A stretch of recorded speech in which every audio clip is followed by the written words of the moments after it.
Hello friends. जैसा कि हमने पहला चैप्टर को ख़त्म कर दिया है, सीडीपी का पहला चैप्टर ख़त्म हो गया है। अब दूसरा चैप्टर जो चलेगा वो हमारा क्या है, दूसरा चैप्टर विकास की अवधारणा एवं इसका अधिगम से संबंध। ये हमारा क्या है, दूसरा चैप्टर का टॉपिक है। तो हम इसका क्या कर सकते हैं, क्या कर रहे हैं कि दूसरा चैप्टर का पूरा तो थ्योरी को बताना नहीं है, इसके कुछ मेन मेन पॉइंट जो है हम उसको लेकर आ रहे हैं और फिर उसके बाद क्वेश्चन आंसर को कराएंगे। कम से कम ये विकास की अवधारणा से क्वेश्चन बहुत बार पूछा जाता है और बहुत ही ज़्यादा क्वेश्चन इससे पूछा जाता है, इसलिए कि हम विकास की अवधारणा एवं इसका अधिगम से संबंध इस चैप्टर से मेन मेन पॉइंट इसका लेकर आए हैं। जैसा कि पहला पहला पॉइंट इसका क्या बोल रहा है कि विकास गर्भाधान से लेकर जीवन प्रयत्न तक चलता है। यानी कि विकास जो है गर्भाधान, यानी अगर गर्भ में कोई बच्चा है तो वहाँ से लेकर जब तक जीवन है वहाँ तक चलता रहता है विकास। विकास से होने वाले परिवर्तन शारीरिक, सामाजिक, मानसिक एवं संवेगात्मक होते हैं। यानी विकास, जैसे जैसे विकास होता है तो देखा, कोई विकास हो रहा है तो शरीर में परिवर्तन हो जाएगा, समाज में परिवर्तन यानी सामाजिक परिवर्तन, मानसिक और संवेगात्मक।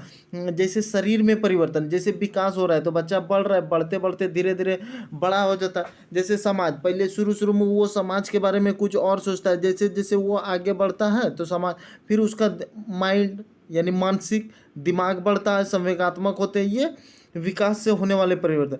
विकास से होने वाले परिवर्तन गुणात्मक होते हैं, यानी गुण वाला होता है। तो हमारा ये मेन मेन पॉइंट है।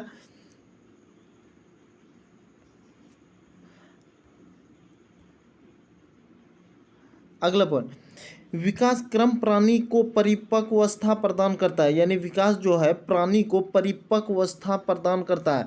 यानी किसी भी बच्चे का, आदमी का जब विकास हो रहा है तो उसमें परिपक्वता लाता है। जैसे परिपक्वता क्या, कि कभी वो छोटा बच्चा था कुछ और सोच रहा था, किसी चीज़ के बारे में कुछ और सोच रहा था, धीरे धीरे उसके दिमाग में परिपूर्ण होते जाता है।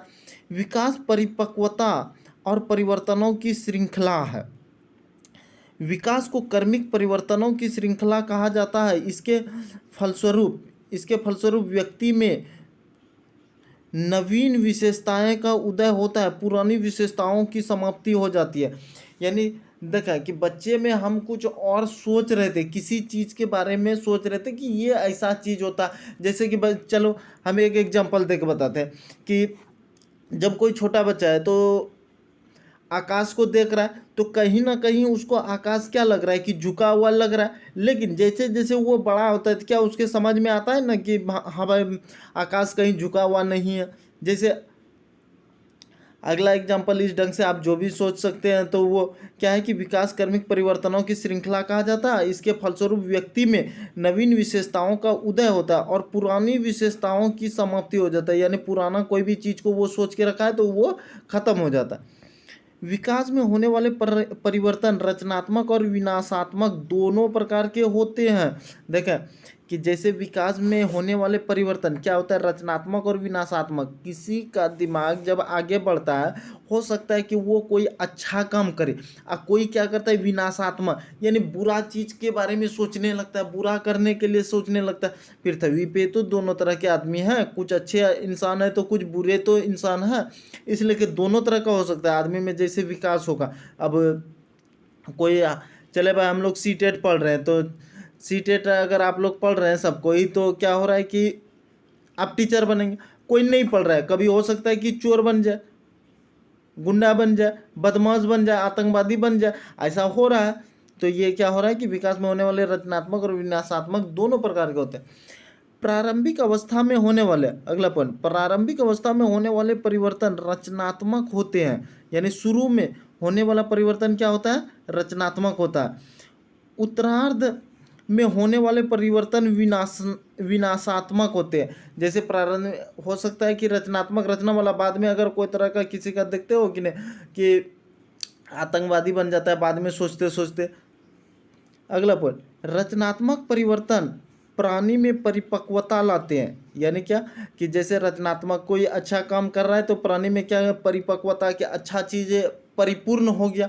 अब विनाशात्मक परिवर्तन उसे वृद्धावस्था की ओर ले जाता है, जल्दी ही वृद्धावस्था की ओर जा रहा है। मानव का शारीरिक विकास दो दिशाओं में होता है, मस्तमोग्धी विकास और निकट दूर विकास का क्रम। यानी मानव के शारीरिक विकास में दो दिशाओं में विकास होता है, क्या क्या? तो मस्त मस्तकाधोमुखी विकास और निकट दूर विकास का क्रम।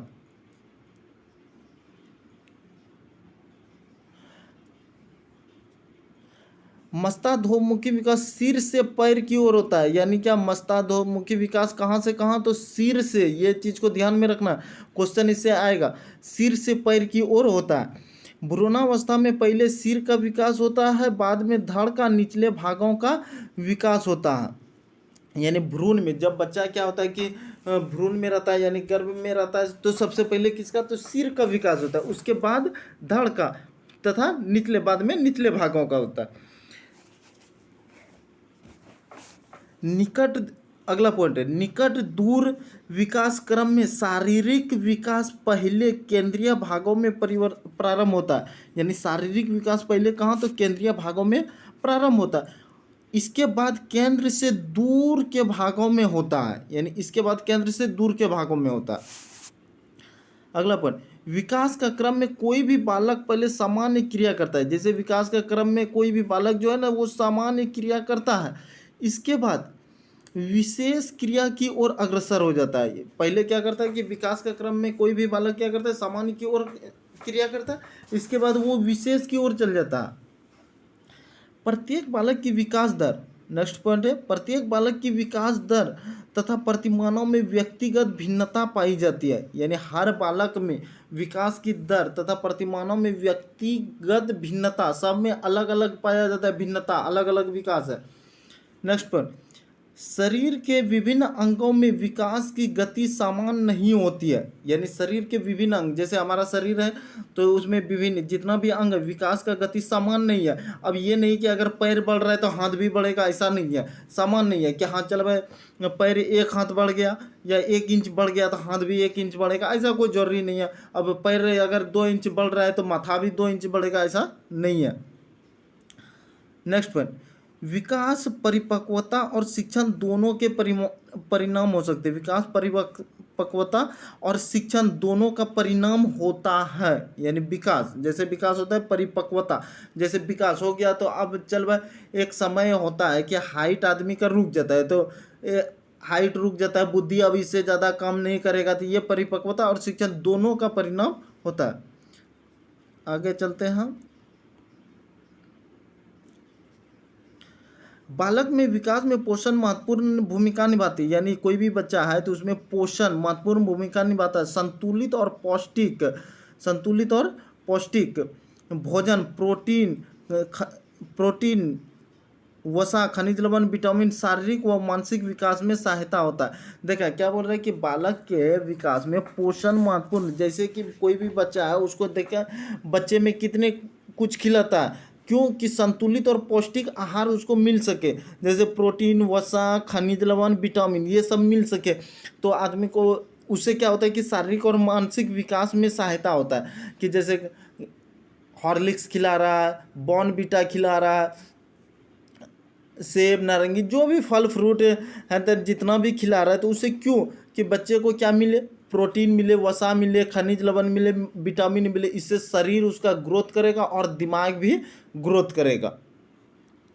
अगला पॉइंट, बालक के विकास को प्रभावित करने वाला तत्व है। यानी हम ये अब देखें कि बालक का विकास को प्रभावित करने वाला कौन कौन सा तत्व है। जैसे पोषण, अगर किसी को पोषण अच्छा, यानी खाना पीना अच्छा कोई बालक को नहीं मिला तो उसका विकास को प्रभावित करेगा। हो सकता है कि वो कोई बीमार का शिकार हो जाए, कुपोषण का शिकार हो जाए, उसका दिमाग उस ढंग से काम नहीं करे, क्योंकि उसको हर तरह का पौष्टिक आहार नहीं मिला। तो ये विकास को प्रभावित करने वाला तत्व है।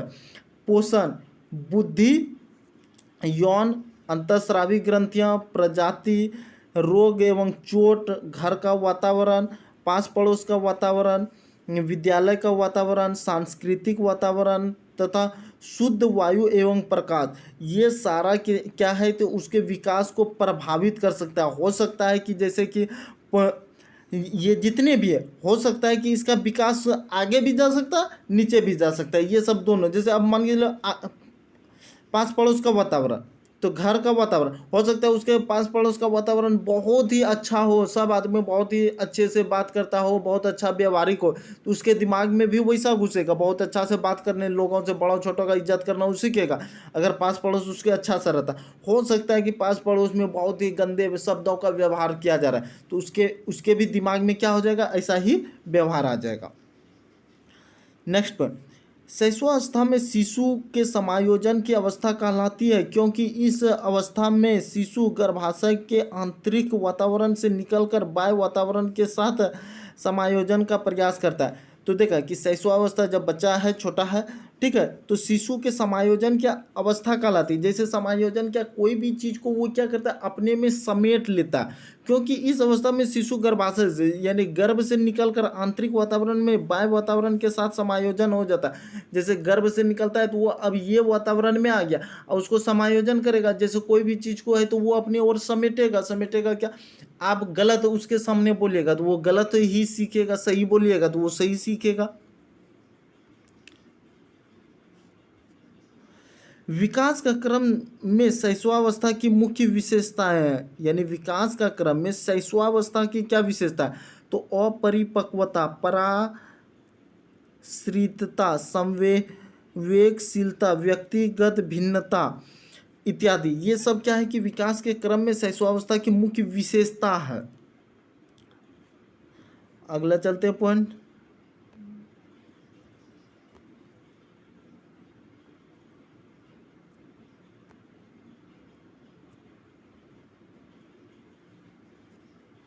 देखा बचपनावस्था, बचपनावस्था की विशेषताएं होती है, यानी बचपनावस्था जब बचपन होता है तो वो क्या होता है, उसकी क्या विशेषता, तो खतरनाक अवस्था, पहला ही बोल रहे हैं, अजीब अजीबो गरीब अवस्था, आत्मनिर्भरता की अवस्था, उत्तरो उत्तरोत्तर की वृद्धि और विकास, पुनरावृत्ति की प्रवृत्ति, आत्म केंद्रितता एवं स्वप्रेमी, नैतिकता का अभाव, अनुकरण की प्रवृत्ति, मानसिक प्रक्रियाओं में के विकास में तीव्रता, सामाजिक भावना का उदय।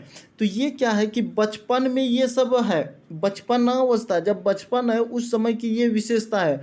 खतरनाक अवस्था है ये आत्मनिर्भरता की अवस्था। अब ये क्या है कि बचपन जब है, नहीं होता है कि सोचने खतरनाक ही, पहला बात तो ये खतरनाक अवस्था है, सोचते सोचते मन में आ जाता है कि क्या करें नहीं करें, हम खुद से कमाएंगे, खुद से ये करेंगे वो करेंगे, ऐसा सोच रहा है। स्वप्रेमी, इसी इसी में स्वप्रेमी आ जाता है, जैसे प्रेम की भावना भी जग जाता है, प्रेम की भावना, नैतिकता का अभाव हो जाता है, मानसिक प्रक्रियाओं का विकास में तीव्रता, यानी दिमाग हमेशा इस बचपन में चलते रहता है कि हम ये करें वो करें, समाज के बारे में भी सोचता है कि हम इसके लिए ये कर दें, समाज में ये ला देंगे वो ला देंगे, ऐसा। तो ये सारा क्या है, बचपन की अवस्था की विशेषता है। नेक्स्ट पॉइंट है, पूर्व बाल्यावस्था को तीव्र विकास की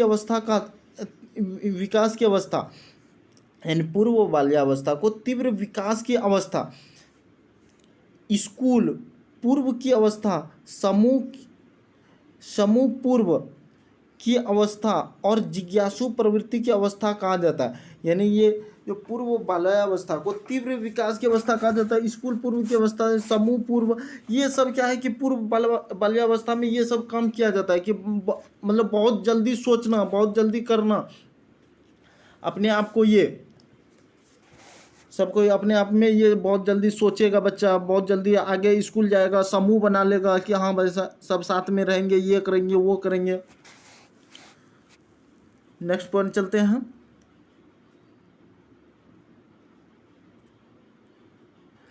पूर्व बाल्यावस्था में बालक अपनी क्रियाओं में हस्तक्षेप करना पसंद नहीं करता। यानी पूर्व बाल्यावस्था में बालक अपनी क्रिया, कोई भी काम कर रहा है, अगर कोई उसमें डिस्टर्ब डाल रहा है कि हम भी इस चीज़ को, वो पसंद नहीं करेगा। विद्रोह की भावना की प्रवृत्ति पाई जाती है, वह स्वतंत्र रूप से अपने अनुसार कार्य करना चाहता है। यानी विद्रोह की भावना, अगर कुछ वो करना चाह रहा है कर रहा है, उसमें अगर आप बोल रहे हैं कि नहीं ये मत करो, तो बस वो गुस्सा आ जाएगा कि नहीं हम तो करेंगे, तुम जाओ, क्यों नहीं करेंगे।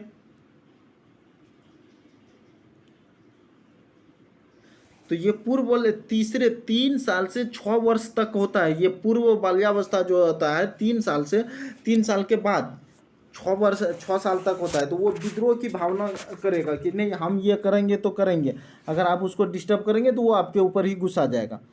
नेक्स्ट पॉइंट चलते हैं।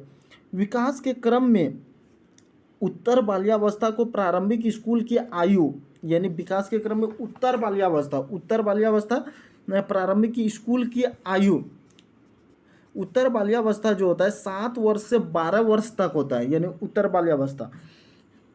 चुस्ती की आयु, गंदी आयु, समूह आयु, सारस अवस्था और नैतिकता विकास की आयु इत्यादि की अवस्था कहा जाता है। यानी 7वें वर्ष से 12 वर्ष तक ये है उत्तर बाल्यावस्था।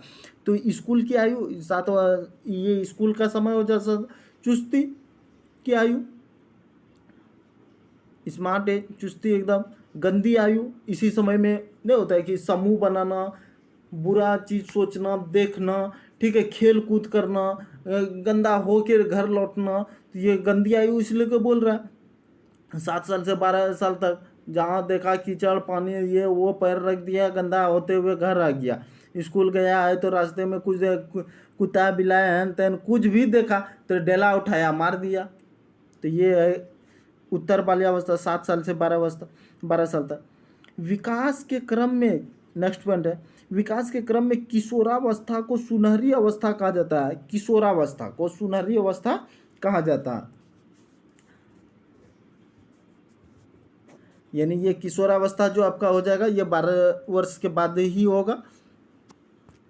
नेक्स्ट पॉइंट चलते हैं। किशोरावस्था की प्रमुख विशेषता है, यानी क्या, किशोरावस्था जब आ जाता है तो उसकी क्या क्या विशेषता है। यह परिवर्तन की अवस्था है। इसमें क्या होता है, जैसे कि किशोरावस्था आ जाएगा तो यह परिवर्तन, यानी शरीर में हर चीज़ में परिवर्तन। इस अवस्था में विषमलिंगी भावना का विकास होता है। इस अवस्था में बालक में कल्पना की प्रधानता होती है। यह तनाव और परेशानी की अवस्था है। यह पूर्ण वृद्धि की अवस्था है। यह आत्मनिर्भरता और व्यवसाय चुनने की अवस्था होती है। यानी किशोरावस्था 12 वर्ष के बाद जैसे बच्चा गुजर रहा है तो ये सब परिवर्तन की अवस्था है। जैसे उसमें परिवर्तन आने लगेगा, कि परिवर्तन क्या आने लगेगा, हल्का हल्का मोच दाढ़ी, अगर लड़कियां हैं तो उसमें भी आवाज़ में चेंजिंग, हर चीज़ में चेंजिंग आने लगता है। इस अवस्था में विषमलिंगी भावना का विकास होता है। विषमलिंगी यानी तब उसमें समझ में बच्चा धीरे धीरे आने लगता है कि हम बॉयज है, वो गर्ल्स है, उसके साथ हमको ज़्यादा संपर्क नहीं करना, अलग अलग रहना है, इस ढंग से ये सोचने लगता है किशोरावस्था में। इस अवस्था में बालक में कल्पना की प्रधानता होती है। कल्पना करता है, सोचता बहुत है, सोचेगा बहुत कि ये करेंगे, ऐसा करेंगे, हम ऐसा पढ़ेंगे, ये पढ़ के ये बनेंगे, यानी कल्पना ये करेगा। यह तनाव और परेशानी की अवस्था है। तो सोचेगा तो तनाव होबे करेगा, कब करेंगे, कैसे होगा, परेशान रहेगा। यह पूर्ण वृद्धि की अवस्था, यह आत्मनिर्भरता और व्यवसाय चुनने की अवस्था है। यानी इसी समय चुनेगा कि हम ये पढ़ लिख के ये काम करेंगे, हमको ये करना है, ऐसा सोचेगा। तो ये तनाव वाला भी चीज़ हो गया ये उम्र। वृद्धि गर्भावस्था से पौढ़ावस्था तक चलती है। ये क्वेश्चन ऐसा पूछेगा सीटेट में कि वृद्धि कहाँ से कहाँ तक, तो गर्भ से गर्भावस्था से पौढ़ावस्था तक चलती है। वृद्धि में होने वाले नेक्स्ट पॉइंट चलते हैं।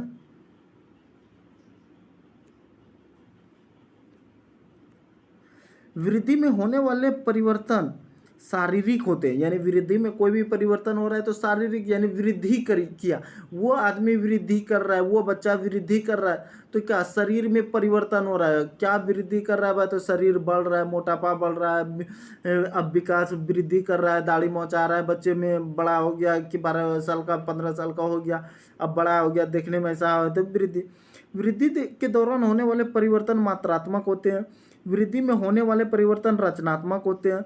विकास कभी नहीं समाप्त होने वाली प्रक्रिया, यानी विकास जिंदगी में कभी नहीं समाप्त होगा, यह निरंतर के सिद्धांत से संबंधित है। विकास और वृद्धि के मनोवैज्ञानिक सिद्धांत के अनुसार निम्न कक्षाओं में शिक्षण खेल विधि पर आधारित है। यानी विकास और वृद्धि मनोवैज्ञानिक सिद्धांत पर, मनोविज्ञान सिद्धांत पर क्या है कि अनुसार निम्न कक्षाओं में शिक्षण खेल विधि पर आधारित है। नेक्स्ट पॉइंट चलते हैं। विकास में वृद्धि का तात्पर्य बालकों में सीखने, यानी कि विकास में वृद्धि का क्या तात्पर्य, बालक में सीखना, स्मरण तथा तर्क इत्यादि की क्षमता में होना, में वृद्धि होना। गर्भ में बालक को विकसित होने में 280 दिन लगता है। यानी क्या क्वेश्चन अगर पूछेगा कि गर्भ में बालक को विकसित होने में कितना दिन लगता है, तो 280 दिन लगता है। नवजात शिशु का भार 7 पाउंड होता है। नवजात शिशु जो छोटा शिशु होता है उसका भार कितना होता है, तो 7 पाउंड होता है।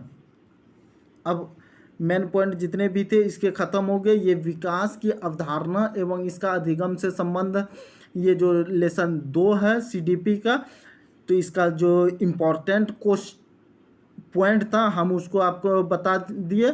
अब इसका जो प्रीवियस ईयर क्वेश्चन है, जितने भी क्वेश्चन है हम आपको उसको लेकर आएंगे, क्योंकि ये कुछ बड़ा टॉपिक है जिसमें कि क्वेश्चन की संख्या कम से कम 100 रहेगी। तो आप लोग पूरे ध्यानपूर्वक देखेंगे ताकि सीडीपी की क्लास में ये चैप्टर 2 से क्वेश्चन जितने भी आएगा एक भी क्वेश्चन आपका छूट ना जाए। तो क्लास को यहाँ समाप्त करते हैं अब।